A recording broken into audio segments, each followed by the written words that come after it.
You can make a difference. You can give hope to a child. You can change a life.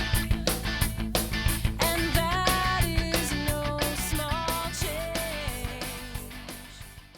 Welcome to another episode of One on One. My name is David Stahl. And I'm Chris Reinsma. And Dave, guess what? Today we get to talk about something that every single mentor in the country knows about. Do you know what that is? What would that be, Chris? Well, Dave, tell me, why are you dressed like you're dressed today? Well, I don't have my usual one-on-one shirt on because I have my mentoring t-shirt because I'm going to go mentoring this afternoon. And you're going to go for a mentoring hour, and that's what we're going to talk about today, something that every mentor knows, the time that they spend with their child. So let's first, Dave, talk about what is the first part of the hour? Well, Chris, when I arrive with my little guy, what we'll do is we'll go and do a section called Know What. At least that's what we call it. Mm-hmm. And basically in Know What, he and I will sit down, we'll talk for a little bit about, hey, what's been going on with you? You know what's been happening with me? And so we'll exchange sort of, some information there as far as just getting reacquainted with one another and start the talking back and forth process. Yeah, and it sounds like, Dave, coming off Christmas break and things, you may not have seen your kid for a little while. Right now might be a time where you do have to do a little bit of that reconnection because you may have had a little bit of a break over Christmas. Right, and Chris, with the Know What session, at least today especially, it might last longer than the 5 minutes that we have in the training. And you know what? That's okay because there's some serious relationship building or reconnecting that happens during that Know What time. So you don't want to shortchange that time at all. So Chris, what's next after Know What? Dave, right after the Know What section is what we call the planning time. And planning is really important, just sort of engaging your child in what's going to happen in the hour. A lot of the research about mentoring really strongly indicates that collaborating with your mentee is important, and so giving them a voice in what you're going to do for the hour together, I think, is huge in getting buy-in and investment. And you may have slipped into a pattern where you just are kind of doing some of the same stuff and you really aren't including your child in planning anymore. I think that's a mistake. I think, again, taking that extra time to just say, hey, let's talk about what we're going to do today, and giving them some voice into what's going to happen can be really important in getting their investment in the hour. So Chris, then, during the planning session, is that when we agree on when we're going to attack the spelling words and when we're going to play a game? Is that what you're talking about? Yeah, that's exactly what I'm talking about. Sort of maybe it's the order sometimes, or maybe it's the actual activities that might be there. Maybe it's the game selection. Would you like to do this one or this one? So there's that opportunity for the child to really speak in to what's going to happen in the hour. Great. I hope he says that he wants to play Uno again because I can win at that. You can win at that game. So Dave, now that we've covered the Know What and the planning, what's next in the hour? Well, Chris, the next stop along the way during the hour is typically an academic section, and that can last from anywhere from 10 to 15 minutes. But it's a good thing to start kicking in with some academic work so that you don't just push it all towards the end. It allows you to engage. I love at that point in time of tackling math or spelling, whatever is the hardest. Yeah. Usually go for that first because it does teach my little guy a lesson as far as don't put off the hard work. Attack that first, and it'll allow you to gain momentum through the hour. So he really likes it that we complete his math homework first. We high five, we do all that, and it really sets up the hour well. Yeah, and for some kids, Dave, maybe the academics will be less if they're younger, and maybe more if they're older, right? Right, exactly. So, Chris, we get done with our first academic section, then what happens? Dave, the next section then is really one of the fun ones. It's the creative play section, and that's where we talk a lot about using different types of games to teach things, or this may be even the time in the hour when you're doing a project, like a craft project or something else. Maybe you've been working on continuously for several weeks. So it really is an opportunity for you guys to do something inventive and unique and fun. And again, this goes maybe back to the planning where you decided at the beginning, hey, what are we going to do for creative play today? What would you like to do? What's that game that we want to play? And then it becomes a really fun time. Now, the creative part of it, I think, is both learning as well as fun. So there's a lot of great games that we have on the website. the Mentor website if you want to go look there for games that you can play during this creative play time. Or again, you may have already been involved with some type of a project you're doing. Right. I know today I'm bringing with me in my mentoring bag a creative play game that we downloaded last night from the Kids Hope USA website. So I'm equipped with that, and it was either that creative play game, which involves reading words and all that, or it was let's take apart my laptop computer and put it back together again. But we decided to go with the That's good. I'm glad. You made a good decision. Now, what's next after that, Dave? After creative play, we come back to... Well, then let's kick back in with some academics, Chris, because we did some academics, we do some creative play. Let's get back and finish up whatever academics we can. That doesn't mean that you have to finish absolutely everything that was assigned by the teacher, because you might not get it done, or it could be that you do get everything that's assigned done.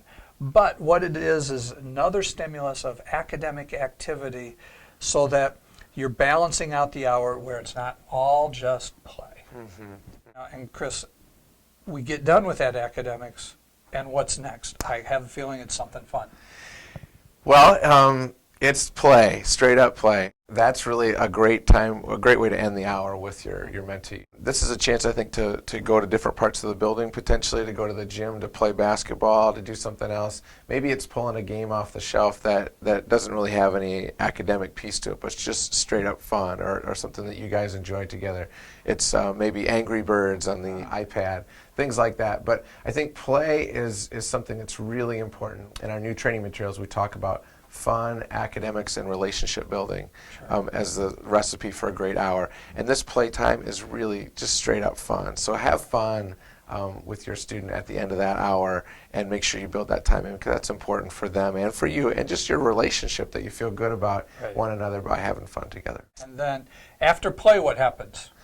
After play, basically then it's really time to say goodbye, and kind of maybe leave the child with something you're looking forward to next week, kind of talking about, hey, I'm going to be back next week, and we're going to be working on this, and just kind of some anticipation of what's going to happen in the following session when you're together. Yeah, and that way it comes to a close. The hour comes to a close. That's Absolutely. Good. You know, one thing that my little guy and I do is we have a special handshake that we do at the end. Okay. So it kind of really seals the hour off. Well. Yeah, a fun way to end, for sure. But Chris, in terms of the structure of the hour that we outlined, there is flexibility in that, right? Yeah, and that's important to remember, is that, not everybody gets a full hour because of school schedules and things like that. And also, I think the hour gets tailored to the needs of the student and what they're capable of doing. So sometimes academics is pretty short. Sometimes kids are pretty motivated and really want to do that and are able to, and maybe the academics is longer. But it's a balanced hour with this planning, this fun, just the relationship activities and the academics. So it really can look a little bit different depending on who you're mentoring, but those elements all still need to be present in some measure. Oh, that's great. And it's a great refresher for me as far as coming back in. It's January now. We're about ready to start in until the end of the school year. So it's great to have this reminder as far as, okay, how do I structure that hour? How do I prepare as I'm driving over there? What do I mentally need to go through as far as, okay, we need to hit each one of these elements of the hour. So thanks for the reminder. It'll help me out today. That's great. As far as other reminders, Chris, I need to remind you, we need to pick out a winning program. You ready to do this? I'm ready to do this. We're doing this just Now this is really on the fly. this is really the fun part of the hour, right? It really is. This So is the there fun we go. part of our hour. Okay. And as a reminder, for whatever program that Chris has selected, what's going to happen is that if we call your name, what you need to do is contact us before 5 p.m. Eastern Time on January 12th, because this is airing January 11th. Give us a call here in the national office. Say, hey, I'm the winner, and what you'll win is a $100 gift certificate to use on the Kids Hope USA online store. So without further ado, Chris, who is that winning program? That winning program today is our good friends over at Christ Community Church, the Blackberry campus in St. Charles, Illinois. Rhonda Dart is the director over there. So if you're part of Christ Community Church Blackberry campus and you're listening to this, make sure Rhonda knows to give us a call to collect her prize. Yeah. So we look forward to hearing from you, Rhonda, and we look forward to getting together again in February with everybody. But before we leave, we also want to ask you for a little help. In, I believe it's our April broadcast. Yes. What we're going to do is we're going to go through 10 great ideas for the mentoring hour. Correct. Okay. So what we'd like you to do is send us your best idea, most creative idea for the mentoring hour. Have it be brief because we have to go through 10 of them. But if you could send us those ideas, then what we're going to do is we're going to kind of have the April episode be the greatest hits of what everybody thinks are the best ideas. Dave, how should they contact us with those great ideas? Email, phone, what's going to be the best way for them to do that? You know, here's what I would do. I would go on our Facebook page and submit them via Facebook. If you aren't on Facebook and you don't know how to use that, then send us an email. But those would be the two ways to do it. Okay. That way we can compile them all. We'll sift through, we'll get the top 10, and we'll do our episode in April. That sounds great. So, again, today, guys, was great to talk about the hour and get your back going for the second semester and just did some refresher. But Dave, overall, like in all the things we talked about, what's kind of the thread that goes through all those different elements of the hour in your mind?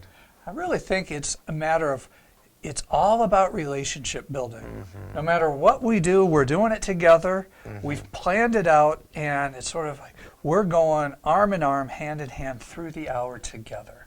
And, you know, Chris, it's all about relationship building. That hour is structured to set a fertile ground for a relationship to blossom. Right, right. And you know why we do that is because when you create a great relationship, life change will happen. And when you change a life, That's no small change. Hey, Dave. Hey, Chris, how are you? Gosh, you're here early today. I am. Hey, I thought we might try switching seats because I'm always sitting on that side. You're always sitting on this side. So let's try a different way. You know, start off the new year. Wow, how does it feel to you? Kind of distant. I don't know. What do you think? I'm not really sure. Let's try it. Okay. Well, I don't know, Chris. I think I'd be more comfortable back the other way. Let's go back the other way. Okay. All right. Oh yeah, that feels much better. That feels much better. Okay. At least we're ready.